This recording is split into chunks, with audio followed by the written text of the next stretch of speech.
40절 맨 마지막 절부터 19장 3절 말씀까지 되겠습니다. 요한복음 18장 40절로 19장 3절 말씀, 제가 가진 성경으로 신약성경 181면 정도 됩니다. 제가 한 절, 여러분이 한 절에서 교독합니다. 저희가 또 소리질러 가로되 이 사람이 아니라 바라바라 하니 바라바는 강도로라.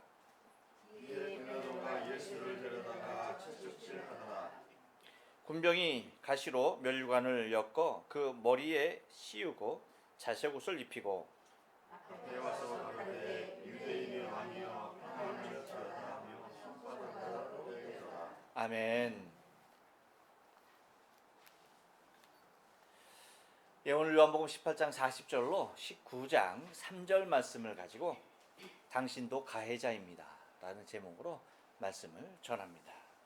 우리 다 같이 한번 인사할게요. 옆 사람과 앞뒤 사람과 인사하시고, 우리 사랑하는 가족들과 함께 인사하실 때 지난 한 주간 동안 평안하십니까? 인사합니다. 지난 한 주간 동안 평안하십니까? 평안하십니까? 평안하십니까? 우리 시윤이는 약 한 10개월 동안 잘 있었어? 그래. 아직도 얘하고 한국말이 나오는 거 보니까 영어가 아직 현찮은가 봐.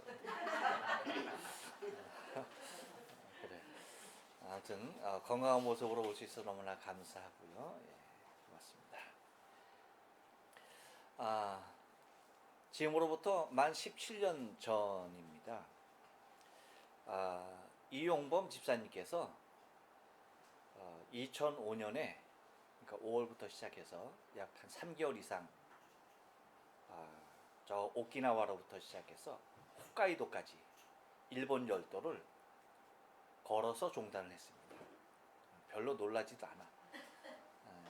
자전거도 아니고 차로도 아니고 어떻게 했다고요? 절대 기어서는 아니고 어떻게 해요? 걸어서 두 발로, 맨발로 자기 짐을 다 짊어지고 걸어서 일본 열도를 갖다가 종단을 했습니다. 대단한 일이죠. 그래서 교회에서도 이제 우리 성도들 많이 기도해주고, 그리고 이제 중요한 포인트마다 이제 제가 내려가서 혹은 또 이제 동경에 또 직접 와서, 그리고 또 올라가서 이제 이렇게 만나고 하는 그러한 일이 있었습니다. 그런데 이제 히로시마에 이제 도착한다고 했을 때 이제 또 이제 그 히로시마 정도 되니까 또 이제 가기도 편하고 교통도 좋으니까 그쪽으로 이제 제가 가서 이제 만나보고 위로해주고 기도하고 그리고 이제 시간을 가지려고 히로시마로 간 적이 있습니다. 히로시마에 가서 이제 만났어요. 히로시마 하면 또 여러분 뭐가 유명해요? 히로시마에 다른 곳 아니죠? 평화기념공원이 유명하지 않습니까? 그러니까 거기에 한번 들려봤어요. 근데 그 평화기념공원 안에 히로시마 평화기념자료관이라는 곳이 있습니다. 이 기념자료관에는 무엇이 전시되어 있냐면 그 히로시마에 떨어졌던 원폭의 참상을 밀랍 인형으로 같은 걸로 다 만들어 놓고 그것을 후세에 전하기 위한 그러한 모형들을, 또한 실물들을 다 갖다가 만들어 놓고 전시를 해 놓은 것입니다. 그러니까 원폭이 얼마나 정말 끔찍하고 얼마나 위력 있고 또 얼마나 많은 사람들이 희생을 당했는지에 대한 모습을 이제 그려 놓은 것이었죠. 제가 처음부터 마지막까지 다 좀 유심히 좀 봤습니다. 그런데 그 원폭으로 인한 그러한 피해가 여러분 정말 진짜 눈으로 보기엔 정말 끔찍할 정도의 모습이고 너무나 비참한 상황이에요. 참 안타까운 마음이 이를 말할 수가 없는 상황이었습니다. 그런데 거기서 제가 한 가지 이상한 점을 발견합니다. 그것은 뭐냐면, 물론 자신들이 받은 피해에 대한 모습을 얘기해 놓은 것입니다. 그런데 사실 좀 그것을 후세에 전하기 위하여서 시설을 해놓은 것이라고 한다면, 전시를 해놓은 것이라고 한다면 원인 정도는 규명을 해놔야지 되는 것이 아닌가 싶은 거예요. 하나에서부터 열까지 다 피해자 코스프레로 완벽하게 이루어져 있었다는 것입니다. 물론 히로시마, 나가사키 그 피해는 이루 말할 수가 없는 것이었죠. 또한 거기에서 목숨을 잃은 사람들의 무고한 생명들의 모습을 보면 너무나 끔찍한 일이 아닐 수가 없습니다. 그것을 후세에 알리고 기리는 일들은 매우 중요한 일이 아닐 수가 없겠죠. 하지만 2차 세계대전을 누가 일으켰고 이 아시아의, 이 동아시아의 그 엄청난 역사적인 비극들이 누구로 인하여서 생긴 일인지에 대해서는 결코 그 어디 한 곳에서도 눈을 씻고 찾아볼래야 찾을 수가 없는, 완전히 우리는 피해자입니다. 바로 하나에서부터 열까지 다 완벽하게 세팅을 해 놓았다는 것입니다. 여러분, 우리가 가장 가까운 곳에 있다 보니까, 또한 우리가 이제 식민지하에 있었다 보니까 일본이 저지른 만행은 여러분 이루 말할 수 없고 말로 다 형용할 수도 없는 일들입니다. 그런데 거기에 대한 인정을 절대 하지 아니하고 있는 모습이 정말 안타깝기 그지가 없는 것입니다. 철저하게 가해자임에도 불구하고 나는 피해자입니다 라는 것입니다. 우리가 왜 일본을 미워하고 정서적으로 왜 우리 한민족이 일본에 대하여서 마음을 열어놓지 못하고 있나요? 잘못한 것에 대하여서 잘못했다라고 한다면요, 여러분 우리 민족 우리가 잘 알잖아. 금방 하나가 되고 금방 화해하는 민족이에요. 그만큼 정이 많은 민족임에 틀림이 없습니다. 하지만 일본을 향해서 절대로 용서가 안 되는 거예요. 이유가 뭐예요? 우리 아버지가, 우리 할아버지가 그렇게 엄청난 생명을 잃어가면서 자신의 인생의 모든 젊음을 다 억눌리면서 강제로 노동하면서 아웃도한 보상도 받지 못한 상태에서 농사한 모든 것을 빼앗기고 2차 대전 말기에 이르러서는 여러분 어떻게 했습니까? 대한민국이 개들이나 말하지 않았어요? 왜? 개 가죽까지 다 벗겨가니까. 뭐 우리가 일반적으로 썼던 녹그릇은 이미 없어진 지 오래였고요. 그런 모습의 것들 전혀 인정하지 아니한다는. 그러니 우리 직접적인 조상들이 당하고 있는 그 아픔에 대하여서 우리 가족이 직접 당한 일인데 거기에 대하여서 사과하지 않는다는 것은 여러분 우리가 일본을 향하여서 열린 마음을 가질 수가 없는 상황이죠. 그럼에도 불구하고 그리스도의 사랑은 우리의 민족적인 감정마저도 뛰어넘어서 이들을 사랑하게 되죠. 그래서 여러분 일본에 수없이 많은 교회들이 무목교회가 많은데 그 많은 무목교회를 정말 마다하지 않고 정말 그 시골 땅끝까지 가서 할머니 할아버지 한두 분 있는 데서 사역을 하면서 복음을 전하고 있는 사람들이 여러분 누굽니까? 서양 선교사들 없어요. 전부 우리 한국 선교사들, 전부 한국 선교사들이 와서 정말 말도 안 되는 그런 환경에서 오직 주의 사랑 그 하나만으로도 뭐 하는 겁니까? 복음을 전하고 있는 거예요.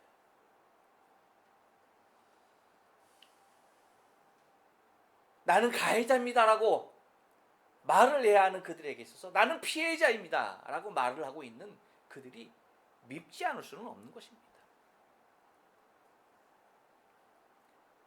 이렇듯 여러분 누군가에게 내가 폭력적인 가해를 했다라고 하는 것은요, 정말 씻을 수 없는 죄가 아닐 수가 없다는 것입니다.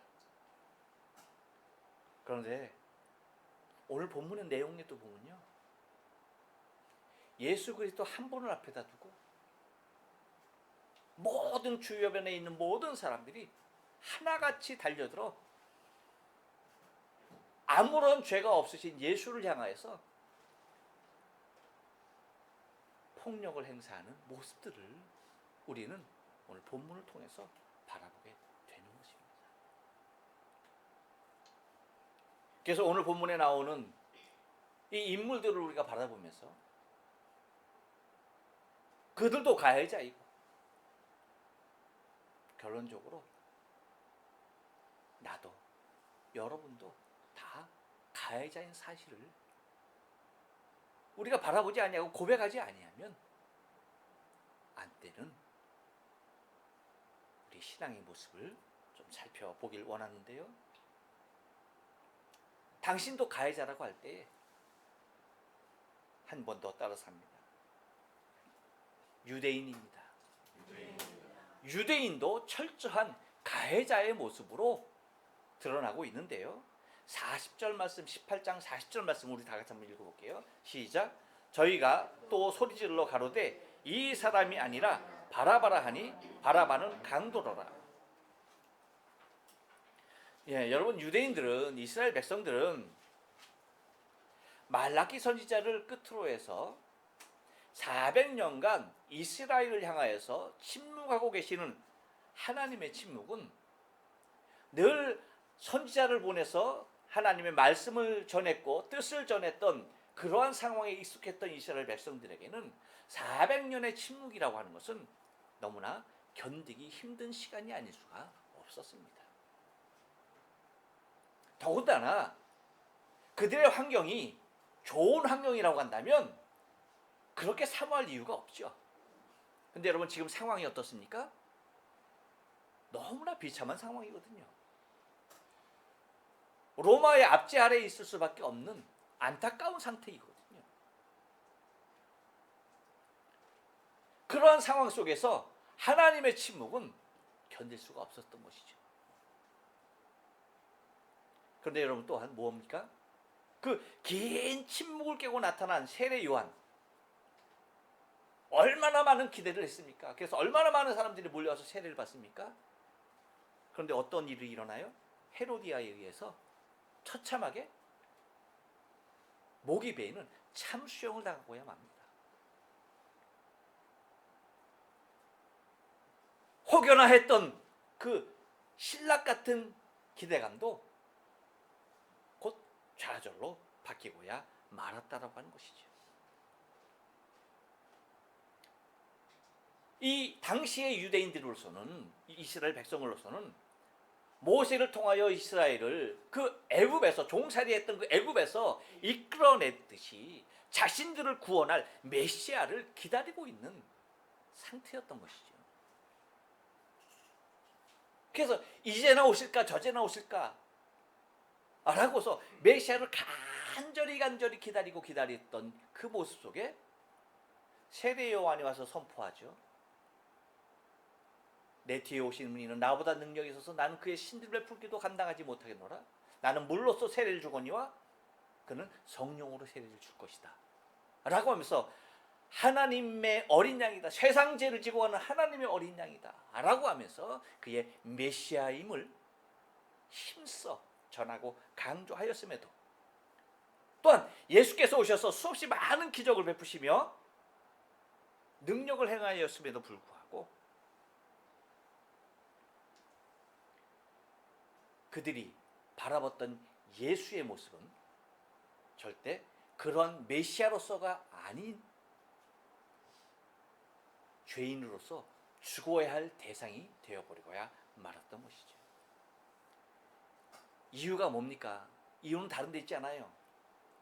하나님의 선민인 유대인들이 당시 세계 최강이었던 로마의 속국에서 벗어나서 다윗 왕과 같이, 솔로몬 왕의 때와 같이 가장 번영할 수 있는 그러한 나라를 꿈꾸는 그들이었기에 그러한 모습에서 정치적으로 자신들을 해방하고 부흥을 이끌 메시아를 기다리는 것이 유대인들의 유일한 희망이었던 것입니다. 여러분, 우리의 소원은 뭐예요? 우리의 소원은 통일. 우리 전 세대는 우리의 소원은 뭐였어요? 독립. 독립을 이루니까 이제 뭐예요? 우리의 소원은 통일이죠.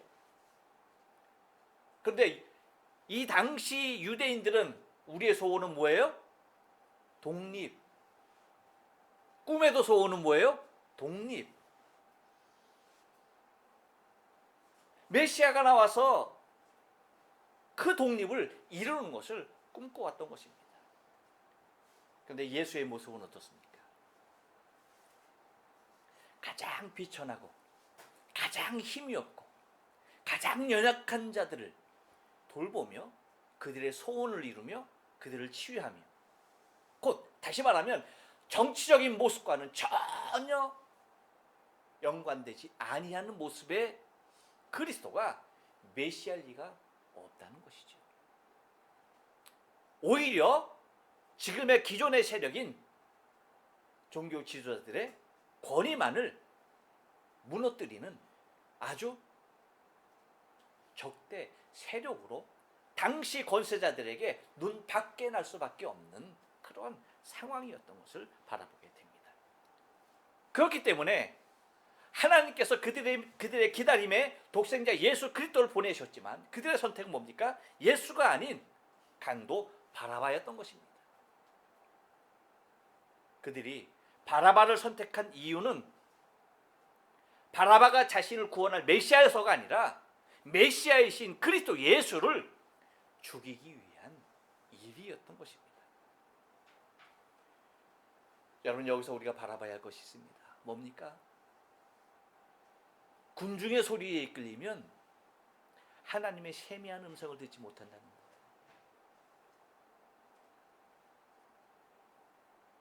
민심에 이끌리다 보면 천심을 잃게 된다는 것을 잊지 말아야 합니다. 강자의 반열에 서면 가해자의 반열에 설 수밖에 없게 된다는 사실을 유대인들은 몰랐어요. 그들은 강해지기를 원했지만 강해졌다라고 한다면 그들은 강해진 그 자체가 약자를 향하여서 가해자일 수밖에 없다는 사실을 망각하고 있었던 것입니다. 주님이 가해자이지 않았던 철저하게 피해자였던 이유가 뭡니까? 그것은 강자의 반열 가운데 서지 않았던 것입니다. 강하지 아니하여서가 아니에요. 그분만큼 힘이 있고 능력 있으신 분이 없으세요. 하지만 당신 스스로가 낮춰서 약자의 반열 가운데 서 있었던 것입니다. 이유는 무엇입니까? 그래야만이 하나님께서 말씀하시는 그 음성을 들을 수 있기 때문입니다. 우리는 이 모습 속에서 육적인 유대인의 모습을 앙망해서는 되지 않는 거예요. 영적인 유대인의 모습으로 돌아가지 아니하면 안 된다는 것입니다. 예수님은 심령이 가난한 자가 복이 있다라고 하시면서 그리고 약한 자를 섬기시고 과부를 불쌍히 여기셨습니다. 그 시대에 가장 천시되고 가장 그 누구도 돌아보지 아니하는 자들을 주님께서 돌아보시면서 그들을 귀히 여기셨던 것은 당시 유대인들이 정치적 야망 가운데 젖어 있었던 그 힘의 논리에 이끌려서 바나바를 선택할 수 없었던 비극이 곧 예수를 죽이는 가해자의 반열 가운데 섰다는 사실을 잊지 말아야 한다는 것입니다. 또 하나의 가해자는 누구입니까? 한번 따라서 합니다. 빌라도입니다. 예, 여러분 1절 말씀을 다 같이 읽을 거예요. 시작. 이에 빌라도가 예수를 데려다가 채찍질하더라. 우리가 성경을 보면 빌라도는 나름 예수를 변호하려고 했지요. 그의 무죄됨을 말하려고 했고 예수를 놓아주려 했던 흔적들을 우리는 여실히 찾을 수가 있습니다. 또한 여러 모습에서 그러한 정황들이 포착이 되고 있습니다. 심지어 그의 아내까지도 마태복음 27장 19절에 보면 사람을 보내서 빌라도에게 얘기하죠. 뭐라고 말합니까? 총독이 재판 자리에 앉았을 때에 그 아내가 사람을 보내어 가로되 저 오르는 사람에게 아무 상관도 하지 마옵소서. 오늘 꿈에 내가 그 사람을 인하여 애를 많이 썼나이다 하더라. 그 아내의 이러한 모습까지도 있었던 것입니다. 그래서 빌라도의 입장에서는 어떻게 해서든지 예수를 놓으려고 했었던 것이었죠. 하지만 우리가 지난 시간에 봤듯이 빌라도는 뭡니까? 밀란이 일어나는 것에 대한 심한 두려움이 있었습니다. 군중들이 소리치는 것에 대한 알러지가 있었던 거죠. 그것을 잠재우지 아니하면 자신의 정치적인 입지를 지탱할 수 없다는 사실을 그는 두려움으로 느꼈던 것이죠. 그래서 자신의 마음에 원하는 것은 예수를 놓아주는 것인데, 그래서 무엇까지 했습니까? 흥정까지 않았습니까? 이 바나바라고 하는 인물을 대놓고 흥정하지 않았습니까? 강도, 흉악한 강도이니까 당연히 죄 없는 예수를 선택할 것이다라고 하는 생각으로 흥정했던 것이었죠. 그래서 마태복음 27장의 모습을 우리가 보면 여기에 대해서 좀 더 자세히 얘기하고 있는데 뭐라고 말합니까? 27장 21절 이하에 보면 총독이 대답하여 가로되 둘 중에 누구를 너에게 놓아주기를 원하느냐? 가로되 바라바로 소이다. 빌라도가 가로되 그러면 그리스도라 하는 예수를 내가 어떻게 하랴? 저희가 다 가로되 십자가에 못 박아야 하겠나이다. 빌라도가 가로되 어찌미뇨 무슨 악한 일을 하였느냐? 저희가 더욱 소리질러 가로되 십자가에 못 박아야 하겠나이다 하는지라. 빌라도가 아무 효용도 없이 도리어 밀란이 나려는 것을 보고 물을 가져다가 무리 앞에서 손을 씻으며 가로되 이 사람의 피에 대하여 나는 무죄하니 너희가 당하라. 백성이 다 대답하여 가로되 그 피를 우리와 우리 자손에게 돌릴지어다 하거늘 이에 바라바는 저희에게 놓아주고 예수는 책찍질하고 십자가에 못 박히게 넘겨주니라 라고 말하고 있습니다. 빌라도 또한 여러분 기억하셔야 할 것은 유대인들과 같이, 대부분의 유대인들과 같이 강한 자의 반열 가운데 섰던 것입니다. 힘없고 약한 자의 반열 가운데 선 것이 아니라 힘있고 강한 자의 반열 가운데 섰던 것이죠. 사람이 강한 자의 반열 가운데 서는 것은 더 강한 힘을 갖기 위한 욕심에서 비롯된다는 사실을 잊지 말아야 합니다. 그 빌라도 손에 들린 채찍을 예수의 등을 향하여 강하게 내려치면 칠수록 그는 더 강한 자의 반열로 가는 길이 열릴 것이라고 생각하고 있었습니다. 이렇듯 여러분, 우리의 마음이 나보다도 강한 자에게 마음을 쏟는 것이 아니라 나보다도 약한 자를 향해서 항상 마음이 열려 있어야지 그것이 주님의 마음이에요. 아멘. 항상 나보다 못한 사람을 측은히 여기는 마음이 있어야지 그 사람이 주님을 닮은 사람입니다. 약하다고 무시하고 깔보면 바로 수없이 많은 유대인의 모습과도 이 빌라도의 모습과도 똑같은 길을 우리는 갈 수밖에 없도록 만들어진 존재인 것을 절대 잊어서는 안 된다는 것입니다. 그렇기에 빌라도 또한 철저하게 예수를 죽이는, 예수에게 폭력을 휘두르는, 스스로가 손을 씻으며 나는 무죄하다라고 했던 그 손에 자신의 채찍을 들고 예수를 향하여 내리치는 가해자였고 십자가에 못박으로 넘겨주는 장본이 됐다라는 사실을 잊지 말아야 하는 것입니다. 또 한 부류의 가해자가 있습니다. 한번 따라서 합니다. 군병들입니다. 2절로 3절 말씀을 다 같이 읽을게요. 시작.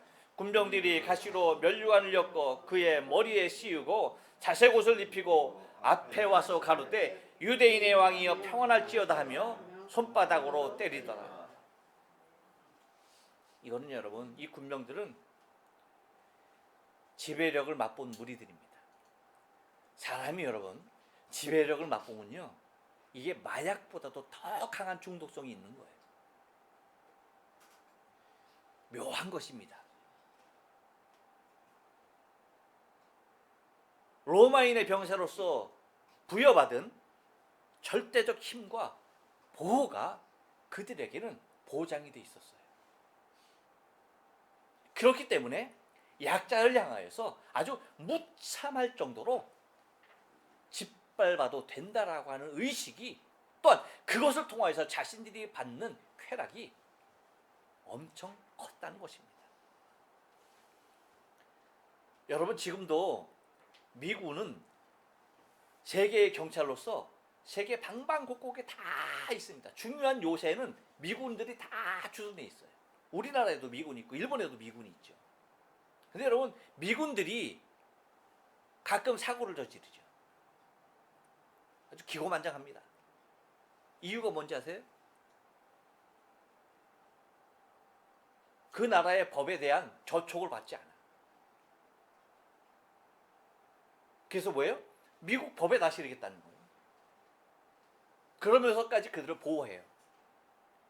그러다 보니까 자신들에게 그런 면책적인 모습이 있다 보니까 막대한 거죠. 막 나가는 거지. 여러분, 로마 군인의 힘이 이러했어요. 그러다 보니까 자신들 앞에서 아무런 힘을 발휘하지 못하는 유대인들을 조롱하며 멸시하는 일은요, 그들에게 너무나 익숙한 일이에요. 그러니까 예수님께서 하시는 말이 뭐예요? 너에게 억지로 오리를 가자면 십리를 걸어가라 했던 이유가 다른 데 있지 않아요. 로마인들이 말하면 유대인들은 그냥 해야 돼. 거기에 대하여 불평하라 하지 말아라? 하지 말아라는 거야. 주님이 하신 말씀이. 속옷을 나누면 겉옷까지 줘야 하는 일들이 로마인과 유대인 사이의 모습이었다는 것입니다.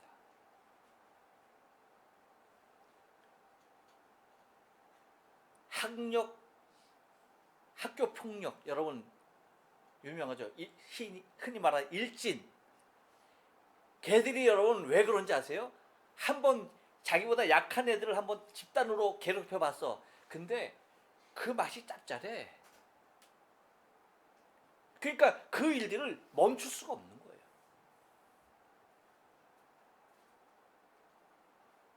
약한 자들을 갖고 노는, 마치 고양이가 쥐를 가지고 놀듯이 사람을 그렇게 대한다니까요.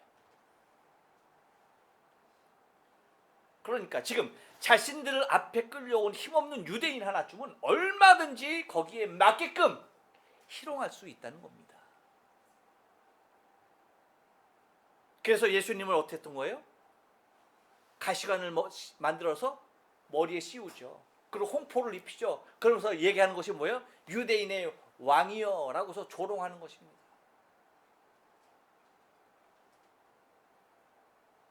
그리고 뭐 하는 겁니까? 손으로 치면서 멸시하는 것입니다. 그래서 주님께서 조롱과 멸시를 다 받았던 것이죠.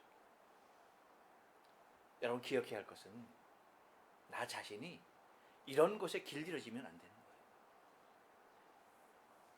누군가를 멸시하고 조롱하는 일, 여러분 너무나 재밌다니까. 그래서 사람들이 하는 거예요. 만약에 누군가 멸시하고 조롱하는 일이 여러분 괴로운 일이어봐, 그거 누가 하겠어? 하겠어요? 안 하겠어요?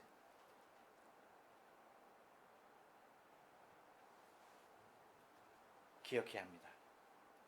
나의 강함이 누군가를 섬기는 일이 돼야지, 나의 강함이 누군가에게 강한 굴림으로 나와서는 결코 되지 않는다는 거예요.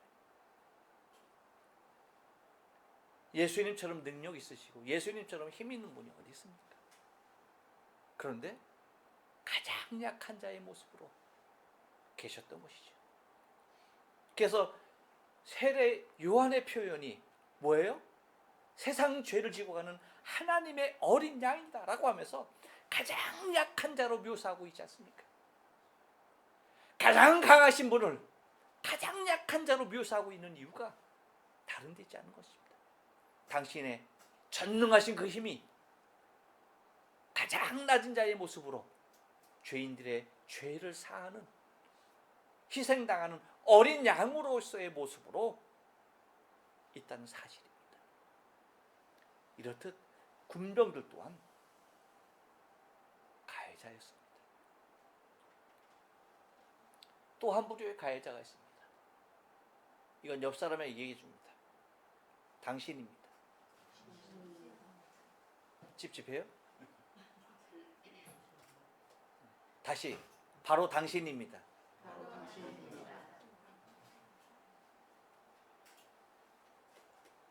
나란 얘기입니다. 바로 나란 얘기. 당신도 가해자지만 나도 가해자입니다. 그렇습니다. 우리 모두가 다 가해자예요. 어떤 가해자입니까? 예수를 죽인 가해자입니다. 뿐만 아니라 지금은 예수께서 그 생명을 위하여 십자가에 피 흘려 죽은, 그렇게까지 당신의 생명으로 구원하신 당신의 사랑하는 자들을 가해하는 가해자라는 사실이에요. 우리가 서로를 미워하지 아니하고 우리가 서로를 사랑해야 하는 이유가 뭡니까?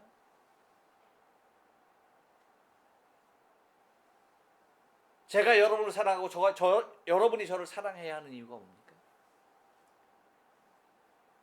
여러분이 저를 사랑해야 하는 이유는 주님께서 저를 위하여 십자가에 죽으셨기 때문입니다. 주님께서 저의 생명을 당신의 피값으로 사셨기 때문입니다. 그렇기 때문에 저를 사랑하셔야 됩니다. 제가 여러분을 사랑하는 이유도 똑같습니다.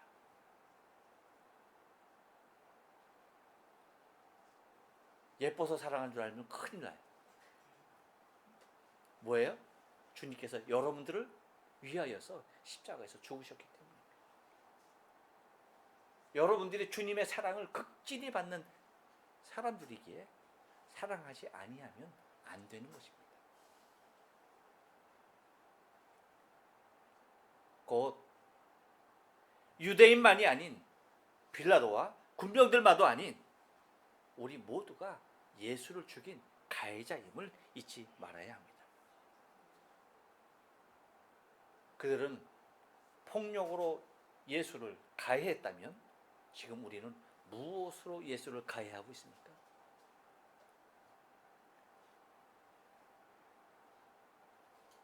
유대인들을 십자가에 못 박으라고 빌라도는 채찍으로 십자가에 넘겨주고 군병들은 가시관을 씌우면서 손으로 때려가면서 가해했다고 한다면, 그렇다고 한다면 과연 저와 여러분은 예수를 어떠한 모습으로 가해하고 있느냐는 것입니다. 그것은 바로 죄입니다. 우리의 죄가, 저와 여러분의 죄가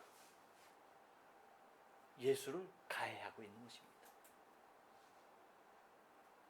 그리고 조금 전에 말씀드린 저와 여러분의 배려되지 아니한 형제 자매를 향한 미움이 예수를 가해하고 있는 것입니다. 곧 우리의 이러한 죄악들이 예수 그리스도를 가해하고 있는 것입니다. 구약의 죄를 사하기 위해서는 죄 없는 짐승을 잡아야 했습니다. 무고한 짐승을 잡았습니다. 그래서 그를 가해하고 그를 죽여야만 했던 것입니다. 근데 예수님께서, 지금 하나님께서 예수를 통하여서 우리를 위하여 예수에게 그 일을 행하셨습니다. 바로 저와 여러분의 죄 때문에. 로마서 5장 6절로 8절 말씀 보면 이렇게 말합니다. 우리가 아직 연약할 때에 기약대로 그리스도께서 경건치 않은 자를 위하여 죽으셨도다. 의인을 위하여 죽는 자가 쉽지 않고 선인을 위하여 용감히 죽는 자가 혹 있거니와 우리가 아직 죄인 되었을 때에 그리스도께서 우리를 위하여 죽으심으로 하나님께서 우리에 대한 자기 사랑을 확증하셨느니라. 아멘. 이렇듯 여러분, 우리의 죄와 허물이 예수를 죽게 하고 예수를 가해하고 있다는 사실을 잊지 말아야 합니다.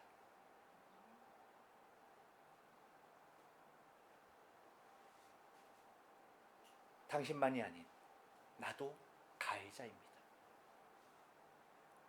기도하십니다.